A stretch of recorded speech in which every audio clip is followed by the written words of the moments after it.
Merry Christmas to you and to yours and to all those who are with you from me and the Bible in Life podcast.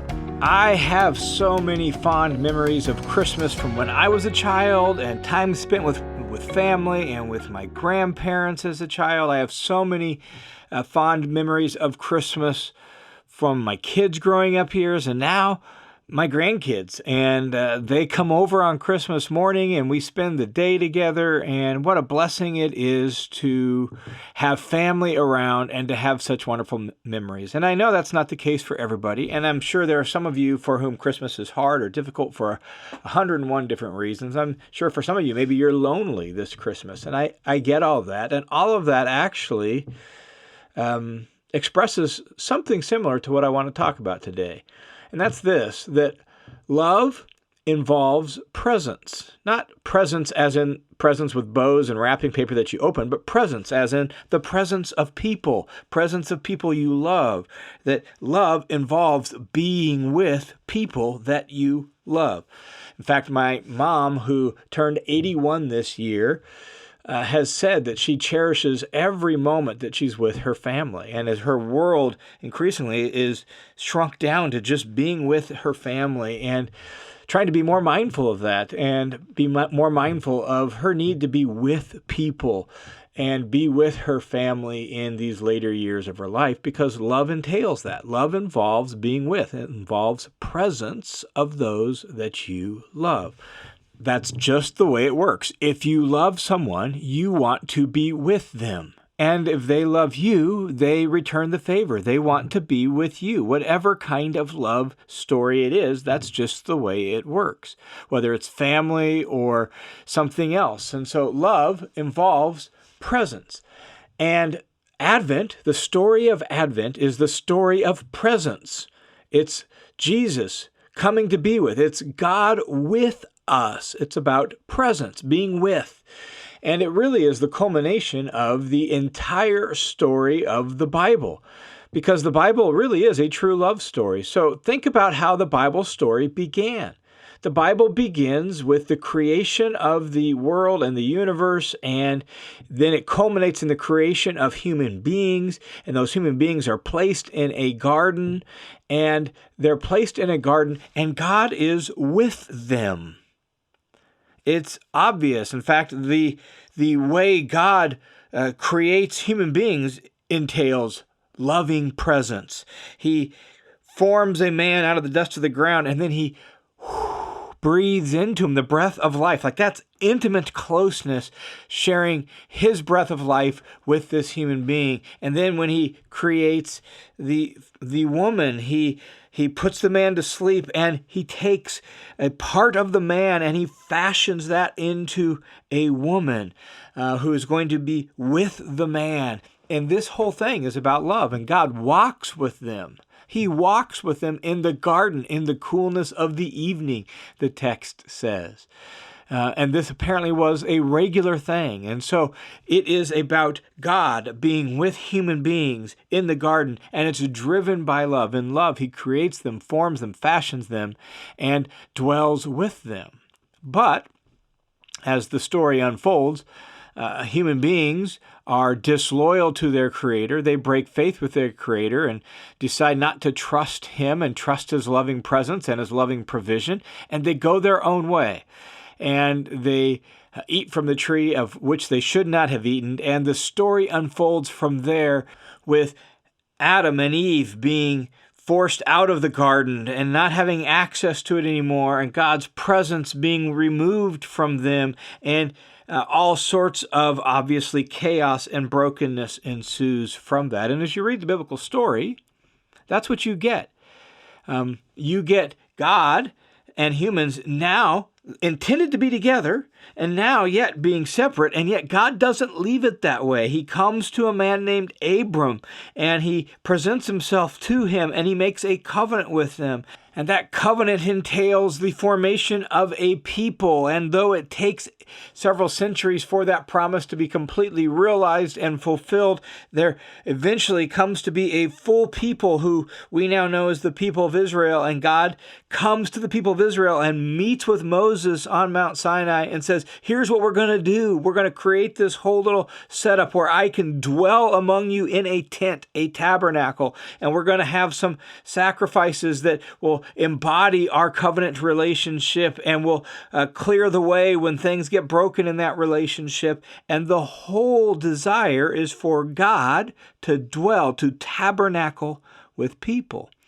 And that's why in the story of the book of Exodus, the instructions for the tabernacle and the making of the tabernacle are so central to the story, because the story isn't just about rules and rituals and sacrifices and what have you. It's ultimately about forming a people among whom God can dwell, because love involves presence. It involves being with people. And God wants to return to be with his people and to be with those that he loves. And so the biblical story unfolds with God being with his people and all the difficulties that is. And then the people once again being exiled from the land, and God's presence leaving the temple, and then the longing and the waiting and the watching. When will God return to his people, and when will God return to his temple? And in the fullness of time, God sent forth his Son. And the story of the Bible culminates with these words, John chapter 1, in the beginning was the Word, and the Word was with God, and the Word was God. He was in the beginning with God, and all things came into being through him, and apart from him not one thing has come into being that did come into being. In him was life, and the life was the light of mankind, and the light shines in the darkness, and the darkness did not grasp it. And here's the Apostle John echoing those words from the very beginning of the story in Genesis about the creation of the world, and helping us to see that when God spoke the world into existence, his word was more than just words. His word was a second self, if you will, the second member of the Trinity, who was with him and was used to create all things through him. And then look at what John says in verse 14. And the Word, this person who was God himself, the Word became flesh and dwelt among us. That word dwelt literally is tabernacled, tented among us. What the tabernacle was in the Exodus, now Jesus is tabernacling among us as a human being. And we saw his glory as of the only from the Father, the unique one from the Father, full of grace and truth. And then in verse 16, John goes on and says, for of his fullness we have all received grace upon grace. For the law was given through Moses. Grace and truth were realized through Jesus, the Messiah. And grace is an expression of love. This is God coming to dwell once again with his people, and doing so not because his people had it all figured out and everything was right, but in his mercy and in his grace, he pitches his tent. He tabernacles among them. And that's why I say loving presence is the culmination of the entire biblical story. He came to be with us because of his grace and his love for us. And so Advent is marked by, motivated by, driven by, it centers on, it's all about love. Not just brotherly love, but here we're talking about God's love, the love for God, the Creator, for his creation and for human beings. God, in his love and his grace, pitches his tent among us. And thus, love is central to the Christmas story, to the Advent story. Now, as you continue to read the story of the Bible and the story of Jesus, what happens? Well, Jesus goes away. He ascends. And yet, at the end of the Gospel of John, Jesus says, I will not leave you as orphans. I will come to you. Again, loving presence. I will be with you. And what he refers to there is the pouring out of his Spirit, and how God now, by his Spirit, dwells with and among his people. So God is still with us. And yet, we know there must be more. In fact, the Spirit himself is spoken of in the words of the apostles as a down payment, a pledge for more to come. And so the Spirit is God with us now, and yet we still long for the full reunion, the full restoration and union of God with us that it was in the garden. And we still wait and we still long for that. That's why the Apostle Paul says, now we walk by faith, but then we will walk by sight. And so what we have now is good, it's real, it's true, but it's a long-distance relationship. And long-distance relationships are hard. And so here we are, once again, in this posture of waiting and longing and hoping and watching for the fulfillment of our heart's deepest desire. And what will that be?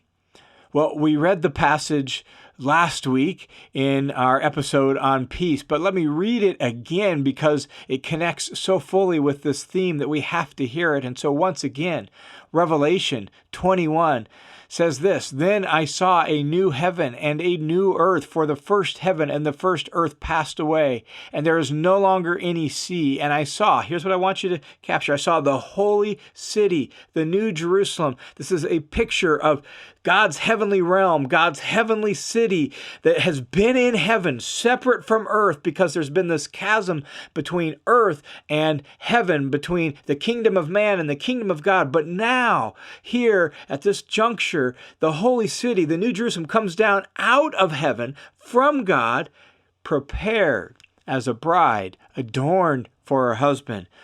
Notice the image. It's the image of a wedding day. And what is a wedding day? A wedding day is a celebration of loving presence, of union, of coming together in love and committing yourself to each other. And so here, the New Jerusalem is pictured as this bride coming down out of heaven, adorned for her husband. And so there's this union between heaven and earth, between God's people and God's city. And then notice what it says, "And I heard a loud voice from the throne saying, 'Behold, the tabernacle of God is among people.'" Once again, Jesus tabernacled among us. Jesus came and lived with us. But now, at the culmination of the ages, God will pitch his tent. He will tabernacle among his people. He will dwell with them fully and completely, the way he always intended from the very beginning of time in the Garden of Eden until we ruptured that relationship, and God has been working to put it back together. And at the culmination of the ages, at the climax of the story, God comes and tabernacles among his people, and he will dwell among them, and they will be his people, and God himself will be among them. Do you hear the emphasis at the end of the story? The tabernacle of God is among the people. He will dwell among them. They shall be his people. God himself will be among them. And this is the emphasis. Loving presence, the reunion between human beings and their maker in this intimate love union that was always the way it was supposed to be. And so, my friends, as we celebrate Christmas and we culminate Advent, what we remember is that God longs to dwell with us. He doesn't want to be distant and far off. He doesn't want there to be a chasm between us. He has worked tirelessly since the very beginning, since we ruptured the relationship. He has worked to tabernacle among us. And he started with a tabernacle among Israel, and then he tabernacled among us in the person of Jesus. He's come to dwell with us by his Spirit, and someday, at the culmination of the ages, God will be all in all, and God will be among us, and we will be with him, and he will be with us, and our heart's deepest longing will be satisfied, because love himself will come to be with us. And every longing of our heart will be fulfilled in the experience of the love of God fully and completely in that day when he comes to tabernacle among us once and for all in the new heavens and the new earth. That's our hope. That's our desire. That's our happily ever after. And that's what really makes Advent joy and Advent peace and really Advent hope all possible, is because this God so loved the world that he came to be with us and he'll come to be with us once and for all at the end of time.